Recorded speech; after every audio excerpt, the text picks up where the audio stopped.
Fernando perguntaram, uma referência de um outro vídeo que eu fiz aí, por que cultuamos Irocô no Apaocá? Primeiro a gente precisa entender que Irocô, ou Iroco, ele é um orixá, ele é a árvore sagrada por onde desceram os orixás no momento da sua concepção. Então, Zambiapongo, Olodumaré, ele cria os orixás e ele cria uma ponte entre o céu, que é o Orum, e a terra, que é o Aiê. Então, por essa árvore gigantesca, o Iroco, descem os orixás. No começo, rezam as lendas, os mitos iorubanos, havia uma interação em que os homens podiam ter acesso e contato direto com o céu e os orixás para a terra, e isso normalmente. Até que um dia foi proibido que os orixás voltassem em função de que os humanos estavam invadindo alguns lugares que não poderiam, estavam tendo conhecimento que não deveriam ter. E Olodumaré então fala que os orixás não devem mais estar aqui fisicamente presentes entre nós e que a partir daquele momento eles só poderiam fazê-lo através dos seus filhos, da sua descendência, ou seja, dos médiuns que os recebem. Os filhos de cada orixá recebem aquele orixá para que aquele orixá possa estar em terra entre os seus, entre a sua comunidade. O Apaocá, que nós estamos falando, é a jaqueira, é uma árvore que a gente tem aqui. E aqui, quando a gente chegou no terreiro, a gente construiu a casa do zero. Um dia vou escrever sobre isso e vou fazer um vídeo também sobre isso. Se você tiver alguma pergunta sobre o nosso processo aqui, você pode mandar que a gente vai respondendo. Mas, quando a gente chegou, estava lá a jaqueira bela, linda e formosa. Quem nos deu essa ordem foi o dono da casa. Quem que é o dono da casa? O dono da casa é o cacique Pena Branca, né? Que dá nome ao nosso terreiro. E a casa pertence ao senhor Ogum Lebedê. Ogum Lebedê, que é a qualidade mais velha de Ogum, Ogum Ferreiro, é o orixá que rege a minha coroa, esposo de Iemanjá Ogum-Tê, que, por sinal, também rege a minha coroa, para minha grata felicidade.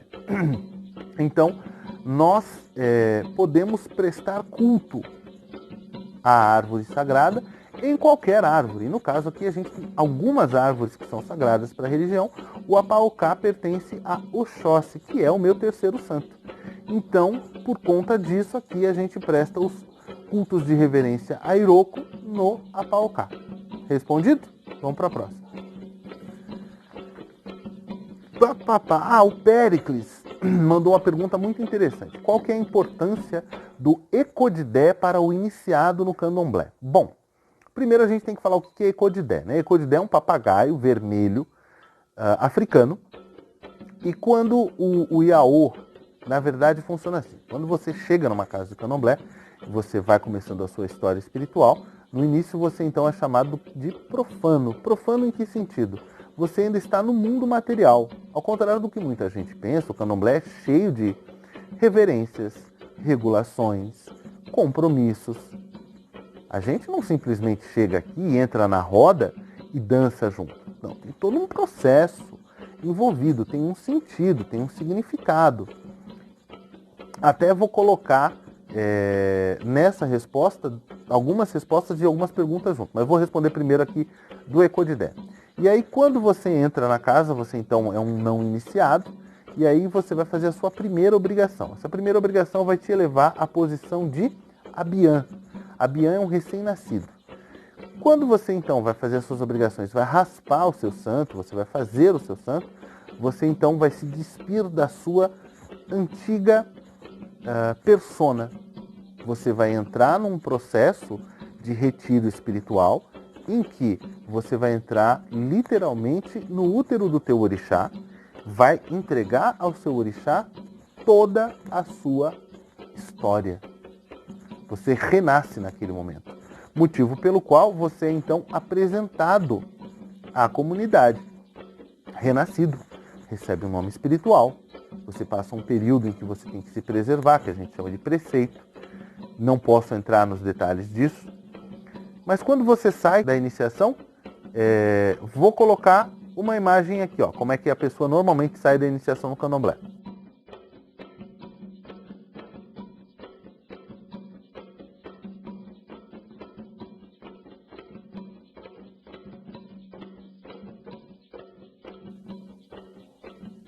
Então, quando a pessoa sai, ela sai com essa peninha aqui na testa, que ela representa uma ligação com o Oxalá.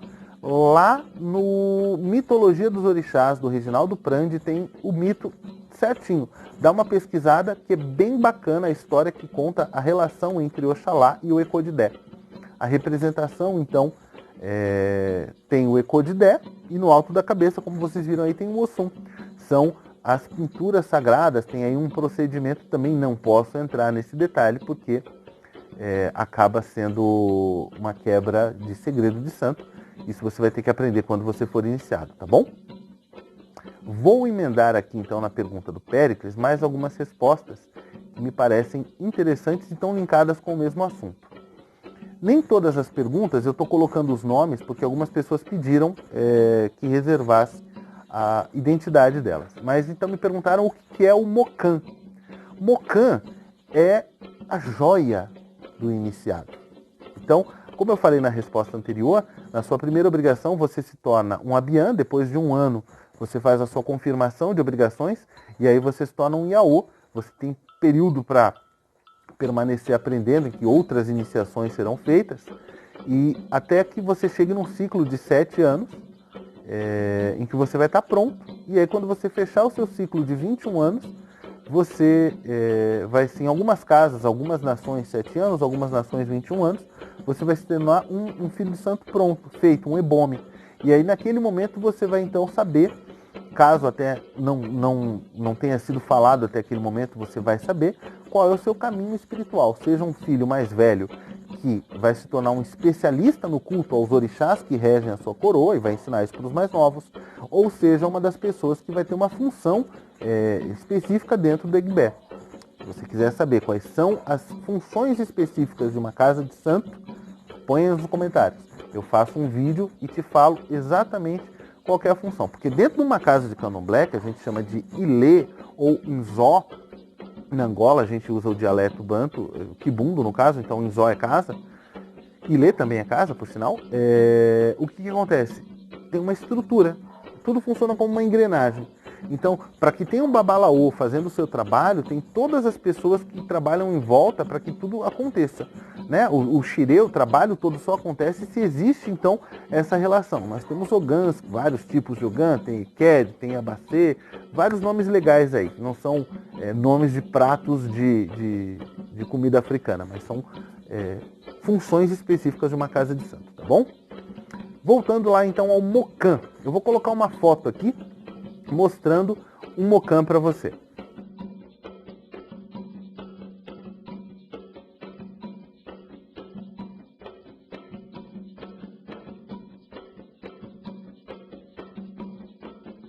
Então, você viu que o Mocan, ele é uma tira, uma trança feita de palha da costa, que pega do pescoço ao umbigo. Por quê? Não posso dizer, só dentro da iniciação você vai saber.